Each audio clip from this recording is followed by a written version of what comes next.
Fresher എനിക്കൊന്നും അറിയുന്നുണ്ടായില്ല. Limited ടൈമിനുള്ളിൽ തന്നെ PSC നേടിയെടുക്കണം എന്നൊരു ചിന്തയായിരുന്നു എനിക്കുണ്ടായിരുന്നത്. സിവിലിയൻസിലേക്ക് വന്നത് ഇതെങ്കിലും ഒരു റാങ്ക് കിട്ടണം എന്നുള്ളൊരു ആഗ്രഹമായിട്ടാണ്. പക്ഷേ ഇപ്പം ഞാൻ 10ഓളം റാങ്ക് ലിസ്റ്റിൽ നല്ല റാങ്ക് നേടിയിരിക്കുകയാണ്. അതുകൊണ്ട് തന്നെ ഒരിക്കലും നമ്മൾ വേക്കൻസിയുടെ എണ്ണം നോക്കി പഠിക്കാൻ പാടില്ല, നമുക്ക് കിട്ടില്ല എന്ന് വിചാരിച്ചിട്ട്. ഇപ്പോൾ പഠിക്കുന്ന കുട്ടികളോട് എനിക്ക് പറയാനുള്ളത് 3 കാര്യങ്ങളാണ്: consistency, hard work, patients.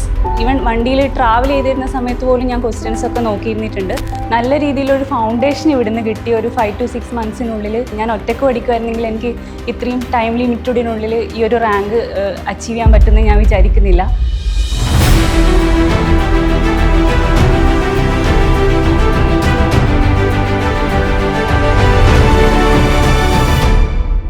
Hi all, എൻ്റെ പേര് അഷിക. ഞാൻ കണ്ണൂർ ഡിസ്ട്രിക്റ്റിനാണ് വരുന്നത്. ഞാൻ BTech പഠിച്ചത് വടകര മണിയൂർ എഞ്ചിനീയറിംഗ് കോളേജിലാണ്. പിന്നെ MTech ചെയ്തു. MTech in structural and construction engineering from Vimal Jyothi engineering കോളേജാണ്. കറൻറ്റ്ലി ഞാൻ PWD 3rd grade ആയിട്ട് കണ്ണൂർ റോഡ്സിൽ വർക്ക് ചെയ്യുന്നു. MTech കഴിഞ്ഞതിന് ശേഷം ഞാനൊരു പ്രൈവറ്റ് കോളേജിൽ വർക്ക് ചെയ്യായിരുന്നു. അപ്പോൾ അവിടെ വർക്ക് ചെയ്തുകൊണ്ടിരിക്കുമ്പോഴാണ് എനിക്കൊരു സേഫ് ആൻഡ് സെക്യൂറായ ജോബ് വേണമെന്നുള്ളൊരു തോട്ട് വന്നത്. അങ്ങനെ 2023 ഞാൻ PSC നോക്കിയാലോ എന്നുള്ള ചിന്ത വന്നു.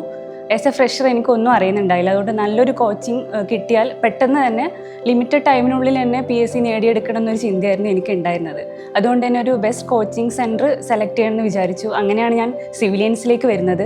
സിവിലിയൻസിൽ 2023 ഓവർസിയർ ബാച്ചിലാണ് ഇവിടെ ജോയിൻ ചെയ്തത്. സിവിലിയൻസിൻ്റെ ക്ലാസ്സിനെ കുറിച്ച് പറയുകയാണെങ്കിൽ എല്ലാ ക്ലാസ്സും ബെസ്റ്റ് ആയിരുന്നു. എല്ലാ ഫാക്കൽറ്റീസും നല്ല രീതിയിൽ ക്ലാസ് എടുത്തിട്ടുണ്ടായിരുന്നു. അത് ക്ലാസ് റൂമിൽ വെച്ച് തന്നെ നമുക്കൊരു 80 to 90% പഠിക്കുന്ന രീതിയിലായിരുന്നു ക്ലാസ്. എനിക്ക് തിയറി സബ്ജക്റ്റൊക്കെ പഠിക്കാൻ വളരെ ബുദ്ധിമുട്ടായിരുന്നു. പക്ഷേ BM, BC അങ്ങനെയുള്ള ക്ലാസ്സിൽ നിന്ന് തന്നെ ഒരു 90% പഠിക്കുന്ന വിധത്തിലുള്ള ക്ലാസ്സുകളായിരുന്നു. പിന്നെ നമുക്ക് വീട്ടിൽ പോയതിന് ശേഷം ജസ്റ്റ് ഒരു റിവിഷൻ എന്ന രീതിയിൽ മാത്രം മതിയായിരുന്നു. ആ ഒരു ക്ലാസ് തന്നെ ഈവൻ ഞാനൊരു 6 months ഇവിടെ ക്ലാസ് എടുത്തിരുന്നത്. അത് കഴിഞ്ഞതിന് ശേഷം ആ ഒരു തിയറി ക്ലാസ്സൊക്കെ ഭയങ്കര യൂസ്ഫുൾ ആയിട്ടുണ്ട്. കാരണം പിന്നെയും പഠിക്കേണ്ട ഒരു ആവശ്യം വന്നിട്ടില്ല. ജസ്റ്റ് റിവിഷൻ ചെയ്ത് കഴിഞ്ഞാൽ തന്നെ നമുക്ക് ഓർമ്മ വരുന്ന രീതിയിലുള്ള ക്ലാസ്സുകളായിരുന്നു. തിയറി മാത്രമല്ല, പ്രോബ്ലമാറ്റിക് സബ്ജക്റ്റ് ആണെങ്കിലും നല്ല രീതിയിലുള്ള ക്ലാസ്സുകളായിരുന്നു. എല്ലാ ടീച്ചേഴ്സിനെയും ഞാൻ ഈ സമയത്ത് ഓർക്കുന്നുണ്ട്. ഈവൻ ഞാൻ ഇവിടുന്ന് കഴിഞ്ഞു പോയതിന് ശേഷം സബ്ജക്റ്റുകളൊക്കെ റിവിഷൻ ചെയ്യുന്ന സമയത്ത് ഓരോ ടീച്ചേഴ്സും എങ്ങനെയാണ് ആ ക്ലാസ് എടുത്തിരുന്നത്, ആ സമയത്ത് എന്തൊക്കെ കാര്യങ്ങൾ അതിനെക്കുറിച്ച് പറഞ്ഞിരുന്നൊക്കെ എൻ്റെ മനസ്സിലിങ്ങനെ നോട്ട്സ് വായിക്കുന്ന സമയത്ത് വരുന്നുണ്ടായിരുന്നു. പിന്നെ വീക്ക്ലി ടെസ്റ്റൊക്കെ കണ്ടക്ട് ചെയ്തിരുന്നു. ആദ്യമൊക്കെ ടെസ്റ്റ് അറ്റൻഡ് ചെയ്യുമ്പോൾ ഭയങ്കര ടെൻഷനായിരുന്നു.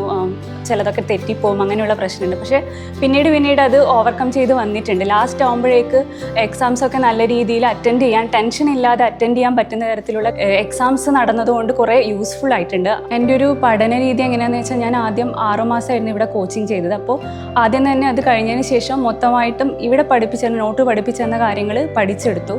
അതിൻ്റെ കൂടെ ഇവിടെയുള്ള MCQ ബുക്സ് ഉണ്ട്, അത് മൊത്തമായിട്ട് ചെയ്തിട്ടുണ്ട്. പിന്നെ PYQ ഉണ്ടായിരുന്നു. ഞാൻ എൻ്റെ ടൈമിൽ ഒരു 150 PYQ ഉണ്ട്. അതും മൊത്തമായിട്ട് 150 PYQ മൊത്തം ഞാൻ കംപ്ലീറ്റ് ചെയ്തിട്ടുണ്ട്. അങ്ങനെയായിരുന്നു പഠിച്ചുകൊണ്ടിരുന്നത്. പിന്നെ എല്ലാ വീക്കിലും റിവൈസ് ചെയ്യായിരുന്നു. ഇപ്പോൾ ഒരു സബ്ജക്റ്റ് പഠിച്ചു കഴിഞ്ഞാൽ അതവിടെ ഡ്രോപ്പ് ചെയ്യലല്ല, അതിൻ്റെ കൂടെ നെക്സ്റ്റ് സബ്ജക്റ്റ് പഠിക്കും, ദെൻ ആ സബ്ജക്റ്റ് റിവൈസ് ചെയ്യും. അങ്ങനെയാണ് ഞാൻ ചെയ്തിരുന്നത്. അതായത് പഠിച്ച കാര്യങ്ങൾ നമുക്ക് എപ്പോഴും ഓർമ്മയുണ്ടായിരിക്കണം, അതിൽ ആ ഒരു ടോപ്പിക്കിൽ കോൺഫിഡൻ്റ് ആയിരിക്കണം എന്ന രീതിയിൽ പഠിച്ചത് എപ്പോഴും റിവൈസ് ചെയ്തുകൊണ്ടായിരുന്നു ഞാൻ പോയിരുന്നത്. സിവിലിയൻസിലേക്ക് വന്നത് ഏതെങ്കിലും ഒരു റാങ്ക് കിട്ടണം എന്നുള്ളൊരു ആഗ്രഹമായിട്ടാണ്. പക്ഷേ ഇപ്പം ഞാൻ 10ഓളം റാങ്ക് ലിസ്റ്റിൽ നല്ല റാങ്ക് നേടിയിരിക്കുകയാണ്. ഇപ്പോൾ വന്ന PWD ഇറിഗേഷൻ, അതേപോലെ LSTD ഗ്രേഡ് 1 29th റാങ്ക് വാങ്ങാൻ സാധിച്ചിട്ടുണ്ട്. പിന്നെ കണ്ണൂരിൻ്റെ സോയിൽ സർവേ ആൻഡ് ട്രേസറിൽ 2nd റാങ്ക് കിട്ടി. ആ എക്സാം എന്ന് പറയുമ്പോൾ ആകെ ഒരു വേക്കൻസി ഉള്ള എക്സാം ആയിരുന്നു. അപ്പോൾ അതൊന്നും കിട്ടില്ല എന്ന് വിചാരിച്ച് എഴുതിയ എക്സാമാണ്. പക്ഷെ അതിന് നല്ലൊരു റാങ്ക് വാങ്ങാൻ സാധിച്ചിട്ടുണ്ട്. അതുകൊണ്ട് തന്നെ ഒരിക്കലും നമ്മൾ വേക്കൻസിയുടെ എണ്ണം നോക്കി പഠിക്കാൻ പാടില്ല, നമുക്ക് കിട്ടില്ല എന്ന് വിചാരിച്ചിട്ട്. കാരണം അതിനൊരു എക്സാമ്പിളാണ് എൻ്റെ ഈ 2nd റാങ്ക് എന്ന് പറയുന്നത്. ഒരിക്കലും ആ റാങ്കൊന്നും ഞാൻ പ്രതീക്ഷിച്ചിട്ടുണ്ടായിട്ടില്ല. അതുപോലെ തന്നെ നല്ല റാങ്കുകൾ വേറെയും ലിസ്റ്റുകളിൽ നേടാൻ സാധിച്ചിട്ടുണ്ട്. ഇപ്പോൾ പഠിക്കുന്ന കുട്ടികളോട് എനിക്ക് പറയാനുള്ളത് 3 കാര്യങ്ങളാണ്: കൺസിസ്റ്റൻസി, ഹാർഡ് വർക്ക്, പേഷ്യൻസ്. അതായത് നമ്മൾ കൺസിസ്റ്റൻ്റ് ആയിട്ട് പഠിക്കണം. ഞാനൊരു 2 year പഠിച്ചിട്ടുണ്ട്. അതിലൊരു ദിവസം പോലും അറ്റ്ലീസ്റ്റ് ഒരു ക്വസ്റ്റ്യൻ എങ്കിലും നോക്കാതിരുന്നിട്ടില്ല. എല്ലാ ദിവസവും എന്തെങ്കിലുമൊക്കെ ആയിട്ട് പഠിച്ചിട്ടുണ്ട്. എപ്പോഴും പഠിക്കണം എന്ന് അറിയില്ല, പക്ഷേങ്കിൽ കൺസിസ്റ്റൻസി ഉണ്ടായിരിക്കണം. എല്ലാ ദിവസവും എന്തെങ്കിലുമൊക്കെ പഠിച്ചുകൊണ്ടിരിക്കുക. പിന്നെ നമ്മൾ നന്നായിട്ട് ഹാർഡ് വർക്ക് ചെയ്യുക. അങ്ങനെ ചെയ്ത് കഴിഞ്ഞാൽ നമുക്ക് എന്തെങ്കിലും ആയിട്ടൊരു റിസൾട്ട് ഉണ്ടാവും. അതിനുവേണ്ടി നമ്മൾ പേഷ്യൻ്റായിട്ട് ഇരിക്കണം. ഇപ്പോൾ ഒരു എക്സാം ഫെയിൽ ചെയ്ത് കഴിഞ്ഞാൽ നമുക്ക് കിട്ടില്ല എന്ന് വെച്ച് ഡ്രോപ്പ് ചെയ്യാൻ പാടില്ല. ഞാനിപ്പോൾ 2 വർഷം തുടർച്ചയായിട്ട് എക്സാം എഴുതിക്കൊണ്ടിരുന്നു. ഒന്നിന് മാർക്ക് കുറഞ്ഞു വെച്ചിട്ട് അയ്യോ ഇനി എനിക്ക് കിട്ടില്ല എന്ന് പറഞ്ഞിട്ടിരുന്നിട്ടില്ല. നെക്സ്റ്റ് എക്സാമിന് നോക്കാം എന്ന രീതിയിൽ പിന്നെയും പഠിച്ചുകൊണ്ടേയിരുന്നു. റിവിഷൻ ചെയ്തു, ഒരുപാട് ക്വസ്റ്റ്യൻസ് ചെയ്തു. ആദ്യം ഞാൻ ഇവിടെയുള്ള നോട്ട്സൊക്കെ പഠിച്ചതിന് ശേഷം പിന്നെ കൺസിസ്റ്റൻ്റ് ആയിട്ട് റിവിഷൻ ചെയ്തുകൊണ്ടിരിക്കുകയാണ് ചെയ്തത്. ഒരുപാട് ക്വസ്റ്റ്യൻസ് എവിടെ നിന്ന് കിട്ടുന്നതൊക്കെ ഒരു ഫ്രീ ടൈമിൽ പോലും, അങ്ങനെ ഫ്രീ ടൈം ഉണ്ടായിരുന്നില്ല. ഈവൻ വണ്ടിയിൽ ട്രാവൽ ചെയ്തിരുന്ന സമയത്ത് പോലും ഞാൻ ക്വസ്റ്റ്യൻസ് ഒക്കെ നോക്കിയിരുന്നിട്ടുണ്ട്. അങ്ങനെയായിരുന്നു എനിക്കൊരു ഈ സക്സസ് നേടാൻ പറ്റിയത്. അപ്പോൾ ഇപ്പോൾ പഠിക്കുന്ന കുട്ടികളും എന്താ പറയുക, കുറച്ച് പഠിച്ച് പിന്നെ ഡ്രോപ്പ് ചെയ്ത് പിന്നെ പഠിക്കാവുന്ന രീതി ഒഴിവാക്കിയിട്ട് കൺസിസ്റ്റൻ്റ് ആയിട്ട് എപ്പോഴും നമുക്കൊരു സക്സസ് നേടുന്നവരെ പഠിച്ചുകൊണ്ടിരിക്കുക എന്നുള്ളതാണ് എനിക്ക് പറയാനുള്ളത്. ഇങ്ങനെ ഒരു സക്സസ് അച്ചീവ് ചെയ്യാൻ പറ്റിയതിൽ ഞാൻ ആദ്യം തന്നെ ദൈവത്തോട് നന്ദി പറയുന്നു. പിന്നെ എൻ്റെ വീട്ടുകാർ ഒരുപാട് സപ്പോർട്ട് ചെയ്തിട്ടുണ്ട്. എൻ്റെ അച്ഛനും അമ്മയാണെങ്കിലും പിന്നെ ഹസ്ബൻഡിൻ്റെ വീട്ടുകാർ എല്ലാവരും നല്ല രീതിയിലൊരു സപ്പോർട്ട് ഉണ്ടായിരുന്നു. നമ്മൾ പഠിക്കുമ്പോൾ നമുക്ക് മാത്രം ചിന്തയുണ്ടായാൽ പോരാ, നമ്മുടെ ചുറ്റുമുള്ള ആൾക്കാരും സറൗണ്ടിങ്സിലുള്ളവരും നമുക്കൊരു സപ്പോർട്ട് ഉണ്ടെങ്കിൽ മാത്രമേ നമുക്ക് പഠിച്ച് മുന്നോട്ട് പോകാൻ പറ്റൂ. സോ അങ്ങനെ ഒരു സപ്പോർട്ട് എൻ്റെ ഫാമിലിയിൽ നിന്ന് നല്ല രീതിയിൽ ഉണ്ടായിട്ടുണ്ട്.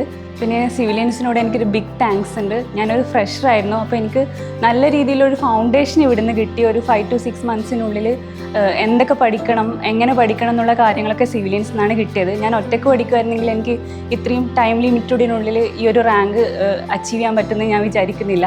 അതുകൊണ്ട് സിവിലിയൻസിലെ എല്ലാ ടീച്ചേഴ്സിനോടും അവിടെ വർക്ക് ചെയ്യുന്ന എല്ലാവരോടും വളരെയധികം നന്ദി അറിയിക്കുകയാണ്. Start your preparations for engineering competitive exams from top educators. Learn from the best.